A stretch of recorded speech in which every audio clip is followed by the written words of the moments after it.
नक्श, प्लीज यहाँ तमाशा मत करो, छोड़ो उसे। हाथ किस पे उठाया तूने? अपनी औकात भूल गया क्या? पूछ अपनी बीवी से, तुझसे प्यार करती भी है क्या? वो मुझसे प्यार करती है या नहीं उससे फर्क नहीं पड़ता, मैं उससे बहुत प्यार करता हूँ। नक्श, हाथ जोड़ रही हूँ, प्लीज प्लीज मेरे लिए छोड़ दो विहान को। नहीं अनिका, आज मेरे हाथों से इसका अंत होगा। अनिका ने नक्श की आंखों में इतना गुस्सा पहले कभी नहीं देखा था। उसके सर पर जैसे खून सवार हो गया था। लेकिन जैसे ही अनिका से उसकी नजरें मिली, अनिका की आंखों में डर देखकर नक्श ने फौरन विहान को छोड़ दिया। तभी मैम्बो अंकल ने कहा, तुझे इस पार्टी में बुलाना ही एक गलती थी। पता नहीं भाई साहब ने कैसे अनिका की शादी तुमसे करा दी। तुझे तो यहाँ से लात मार के निकालना चाहिए। सही कहा, बिल्कुल वैसे ही मैम्बो अंकल जैसे भानुशाली ग्रुप के ऑफिस से आपको निकाला गया था। अच्छा, तो तुझे वहाँ के बारे में भी पता है? नक्श बहुत सह लिया तुझे, अब और नहीं। सॉरी मैम्बो अंकल, नक्श का वो मतलब नहीं था। रहने दो अनिका, कोई एक्सप्लेनेशन देने की जरूरत नहीं है। तुम्हारे ये मैम्बो अंकल पैसे के पीछे पागल हैं।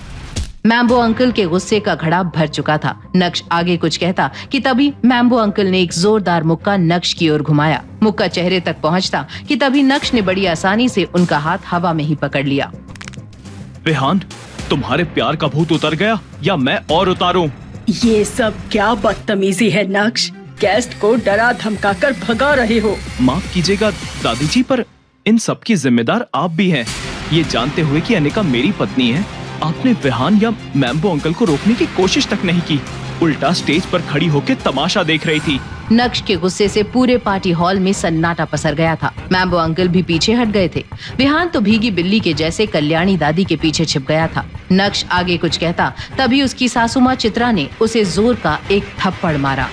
बदतमीज, तुम्हारी हिम्मत कैसे हुई मम्मी जी से ऐसे बात करने की? तुझे हम यहाँ लेकर आए और तू हमारी ही इज्जत हवा में उछाल रहा है।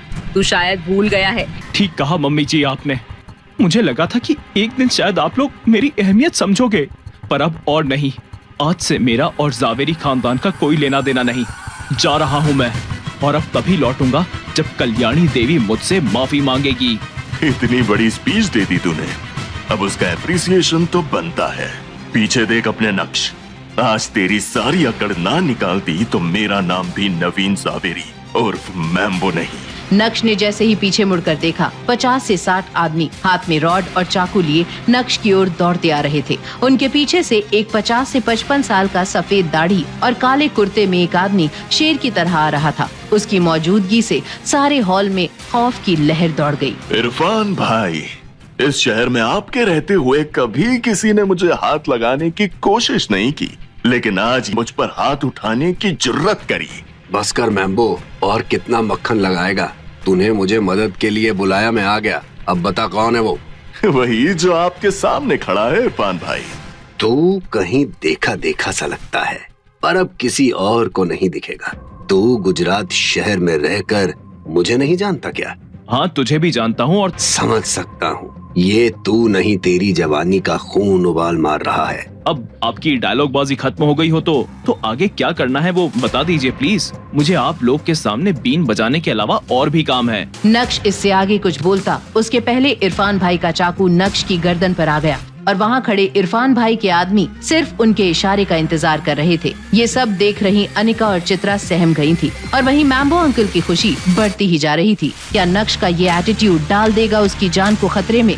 कैसे करेगा नक्श इतने लोगों का अकेले सामना?